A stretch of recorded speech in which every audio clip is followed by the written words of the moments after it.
नेपालको इतिहासमा राणा शासन एउटा यस्तो कालखण्ड हो जहाँ वास्तविक शक्ति प्रधानमन्त्री राणा शासकहरूको हातमा केन्द्रित थियो। तर देशको सर्वोच्च प्रतीकका रूपमा राजा भने जीवित र औपचारिक रूपमा सिंहासनमा नै रहे। यो विरोधाभास जस्तै देखिने अवस्था जहाँ शक्तिशाली शासकहरूले कमजोर बनाएका राजालाई किन मारेनन्, यसको उत्तर केवल एउटा कारणमा सीमित छैन, बरु गहिरो राजनीतिक रणनीति, सामाजिक संरचना, धार्मिक विषय र अन्तर्राष्ट्रिय सन्तुलनको मिश्रण हो। जब 1846मा कोट पर्व भयो र जङ्गबहादुर राणाले सत्ता आफ्नो हातमा लिए, त्यस बेला उनले केवल प्रतिद्वन्दी दरबारीहरूलाई समाप्त गरेनन्, उनले एउटा नयाँ शासन संरचना निर्माण गरे जहाँ राजा जीवित रहने तर शक्तिहीन हुने।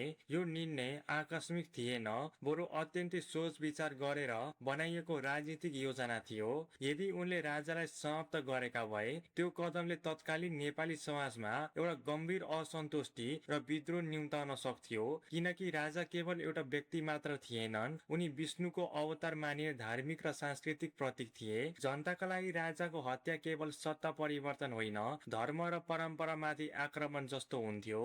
राणाहरूले यो कुरा गहिरो रूपमा बुझेका थिए, त्यसैले उनीहरूले राजालाई मार्नुको सट्टा जीवित प्रतीकको रूपमा राख्ने नीति अपनाए। राजा दरबारमा बसिरहन्थे, उनको नाममा निर्णयहरू हुन्थ्यो, तर वास्तविक निर्णयहरू राणा प्रधानमन्त्रीहरूले लिइरहेका हुन्थे। यसैले जनतामा शासनप्रति वैदिकता कायम राख्न मद्दत गर्यो। जनताले अझै पनि राजा छ भन्ने विश्वास राख्थे, जसले विद्रोहको सम्भावना धेरै हदसम्म घटायो। यसको अर्को महत्वपूर्ण कारण थियो सत्ताको निरन्तरता र स्थायित्व। यदि राणाहरूले राजालाई हटाएर आफूलाई नै राजा घोषणा गरेका भए, त्यसले दरबारभित्र र बाहिर दुवैपट्टिबाट ठूलो चुनौती निम्ताउँथ्यो। शाहवंशका सम्बन्धित अन्य राज परिवारका सदस्यहरू, दरबारी समूहहरू वा बहुशक्तिहरूले त्यसको विरोध गर्न सक्थे। त्यसैले राणाहरूले छाया शासन अर्थात् स्याडो रुल रोजे, जहाँ उनीहरू पर्दा पछाडि बसेर सबै नियन्त्रण गर्थे तर अगाडि राजा नै देखिन्थे। अन्तर्राष्ट्रिय राजनीति पनि यहाँ महत्वपूर्ण थियो। त्यस बेला नेपालले ब्रिटिस भारतसँग सन्तुलन कायम राख्नु पर्थ्यो। ब्रिटिसहरूलाई स्थायित्व चाहिन्थ्यो र उनीहरू परम्परागत राजतन्त्रसँग काम गर्न सहज मान्थे। यदि नेपालमा राजतन्त्र पूर्ण रूपमा हटाइन्थ्यो भने त्यसले बहु हस्तक्षेपको जोखिम बढाउन सक्थ्यो। राणाहरूले यो कुरा बुझेर राजालाई राख्दै आफूलाई वास्तविक शासक बने। धार्मिक पक्ष झन गहिरो थियो।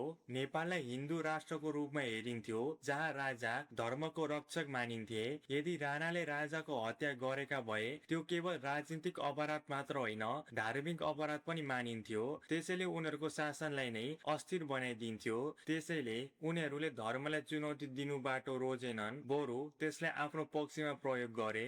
यो सबैको बिचमा एउटा सूक्ष्म तर महत्वपूर्ण रणनीति लुकेको थियो, दोषबाट बस्ने कला। जब जनतामा असन्तुष्टि बढ्थ्यो, त्यो सिधै राणाहरूको विरोधमा मात्र होइन, कहिलेकाहीँ राजतन्त्रप्रति पनि मोडिदिन्थ्यो। तर किनभने राजा औपचारिक प्रमुख थिए, राणाहरूले धेरै जसो आलोचना राजातर्फ मोड्न सक्थे, जबकि वास्तविक शक्ति उनीहरूसँग नै रहन्थ्यो। यसैले उनीहरूलाई लामो समयसम्म सत्तामा टिकिराख्न मद्दत गर्यो। समय बित्दै जाँदा यही संरचनाले अन्ततः राणा शासनको अन्त्यको बिउ पनि रोप्यो। जब 2007 सालमा जनआन्दोलन भयो, जनताले राजालाई पुनः सक्रिय शक्तिका रूपमा स्वीकार र राणा शासनको अन्त्य भयो। यदि राजा पहिला नै समाप्त गरिएका भए त्यो परिवर्तन सम्भावित फरक रूपमा घटित हुन्थ्यो। यसरी हेर्दा राणाहरूले राजालाई नमारेको निर्णय कमजोरी होइन, अत्यन्तै चालाकपूर्ण राजनीतिक रणनीति थियो। उनीहरूले शक्ति आफ्नो हातमा राखे तर परम्परा, धर्म र जनभावनालाई जोगाएर आफ्नो शासनलाई वैदिकता दिए। यही कारणले राणा शासन लगभग 1 शताब्दी भन्दा बढी समयसम्म टिक्न सफल भयो, जहाँ राजा थिए तर शासन राणाहरूको थियो।